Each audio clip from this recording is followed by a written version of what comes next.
Blockbuster NFL trade to talk about Julio Jones headed to Tennessee. Are the Titans now legit Super Bowl contenders? And without James Harden, Brooklyn still got it done against the Bucks. Oh, good morning, everyone. Welcome to First Things First. Fabulous show today. We got so much to get to. Fabulous. Jenna Wolf, Nick Wright, Brandon Marshall. Yo, we got so much. Oh, so many sports we're going to cover. Kevin Wilds as well. Brandon, do your Nets even need James Harden at this point? Oh, I want to know this. Jenna, listen, we do need James. We need to get him back. If not, we'll still win it. It's okay. We'll still win it if he doesn't come back. Well, then you don't need it. Confidence Hold like up. this. Hold on. If not, we'll still win it. So you don't need him. All right, got it. We will hold on. We will hold on. We'll get to Brooklyn in a second. We got to start some Mavs Clippers. Game 7, Kawhi versus Luka. Superstar versus superstar. Both showed up last night. Kawhi just 1 assist shy of a triple-double. That was great. We got a vintage Claw performance down the stretch. He did it to win Friday night's Game 6. They had to win. He did it last night to help win Game 7. As for Luka, another monster game, 46 points. You cannot say that Luka didn't do his part in this series. But the Clippers win Game 6 and 7. They advance. Here is Paul George after the win. They pushed us. They definitely got us war ready. It's a great team we played. Unbelievable superstar and Luka. They pushed us. They played really well. They challenged us. But we stuck in there. We hung in there. We played for one another. What do you think you've been able to prove in this series and even last year in the playoffs? I mean, nothing yet. We've been in the playoffs twice since I'm there. We lost both times, so nothing yet. You get paid to win, so we didn't do it. I love that Luka's man first is a backpack. Nick, what was the main reason you think the Clippers won Game 7? Well, the reason they won Game 7 and the reason they won Game 6 and the reason they won this series, it's two guys. It's Kawhi and it's Ty. We'll start with Kawhi. Kawhi Leonard, after a brutal Game 5, when he had been excellent in Games 1 through 4, responded in Game 6 with the finest game of basketball he has played, maybe of his career, certainly since the epic 7-game series against Philly in the second round in 2019 that ended with another Game 7 performance by him that was brilliant, and when he hit the game winner. Kawhi in Game 6 did everything those of us who have been criticizing him have asked him to do. He shut Luka down on one end, he carried his team on the other end. And then yesterday afternoon in Game 7, while he couldn't shut Luka down, he did slow him down in the second half, and he was excellent all around throughout the game. And Jenna, you said 1 assist shy of a triple-double. That is Kawhi Leonard going outside of his comfort zone. The one part of his game that's a weakness is distributing the basketball, and it wasn't last night. So that's the Kawhi part of it.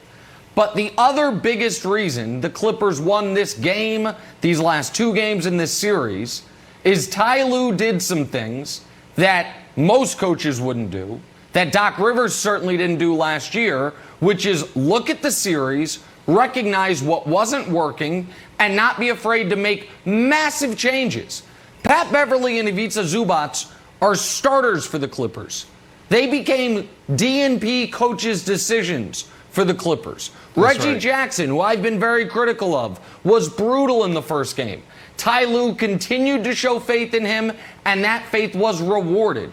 Luke Kennard, who was DNP coach's decision early. Ty went to him in Game 6. He was bad. Ty showed faith and went back to him in Game 7, and he hit 2 shots that essentially ended the basketball game.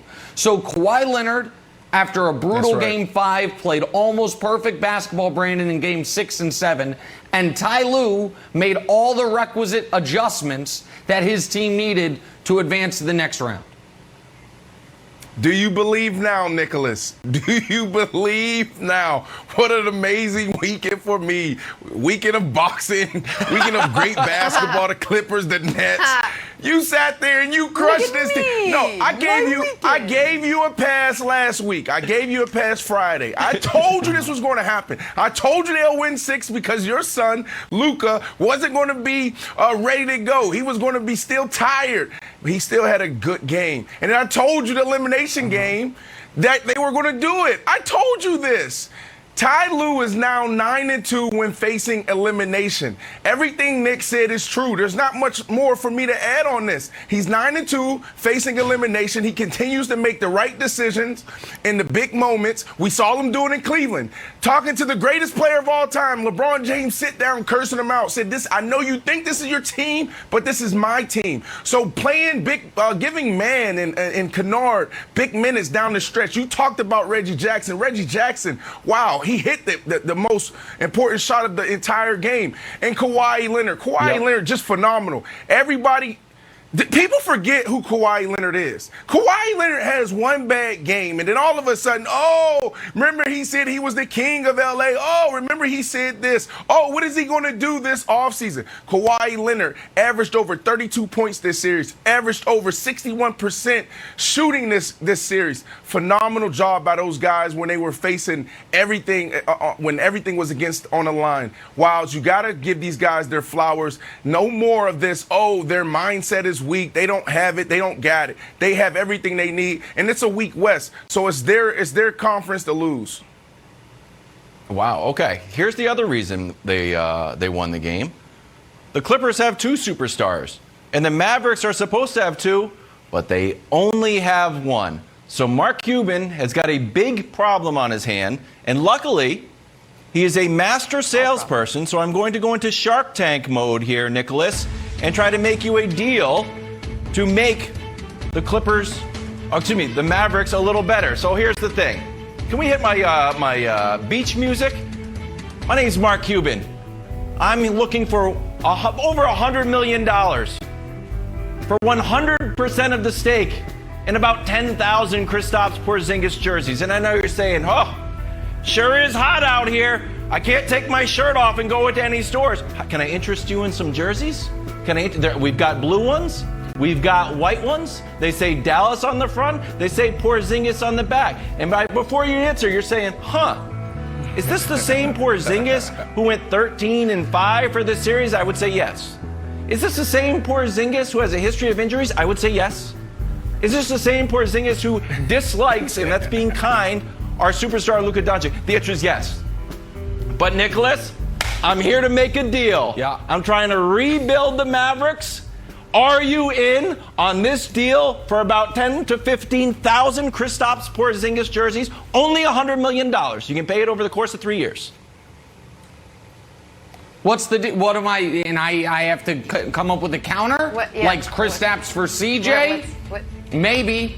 Like, here's the deal. Sure. The Mavs are in a rough spot in that they thought they were getting Luka's co-star, and he's not that. I don't know what happened to him in this series, Brandon. It wasn't just great Clipper defense. Kristaps just floated. It seemed like he wasn't even like in it. And during the regular season, by the way, he was 20-9 on 38% from 3. Now, he missed 30 games because that's what he does, but he was good when he played. If you're the Mavs, you need to find a desperate team. And so, you look at the trades that could work. Portland, I think, is desperate. But Dame and CJ aren't going to be a good enough pairing. CJ's better than Kristaps. You call Chicago, Kristaps and Zach LaVine. LaVine is better than Kristaps. It is really hard to find the trade that the other team wants to do because this guy has not gotten better. And in the biggest spot of his career, or in this playoff series here, he's been